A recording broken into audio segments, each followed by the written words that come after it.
Pendant que la France réfléchit à un troisième confinement, en Europe, les anti-confinements donnent de la voix. Plusieurs manifestations ce week-end en Espagne pour dénoncer la tromperie d'un virus qui, selon plusieurs milliers de manifestants à Madrid, n'existe pas. Au Danemark, contre la dictature du semi-confinement. Et puis hier, aux Pays-Bas, où des affrontements ont éclaté dans plusieurs villes du pays, Isabelle Horry. Oui, quelques milliers de protestataires seulement, mais des incidents musclés, des jets de pierre, des commerces vandalisés, des vélos et des voitures incendiées. Un centre de dépistage du Covid aussi.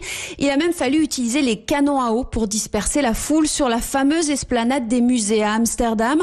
La police a arrêté plusieurs dizaines de personnes. Le Premier ministre Mark Rutte était visiblement fâché ce matin. On se demande vraiment, mais qu'est-ce qui a pris à ces gens? Ce n'est pas une manifestation, c'est de la violence criminelle. Nous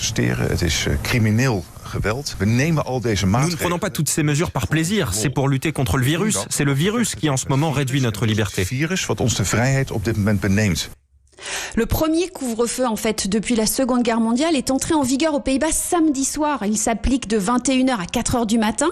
L'extrême droite a pris position contre cette mesure au nom de la défense de la liberté. Depuis mars, les Pays-Bas n'avaient jamais imposé de vrai confinement à leur population. Dans ce pays très attaché à la liberté individuelle, un peu comme en Suède, il n'y avait que des recommandations.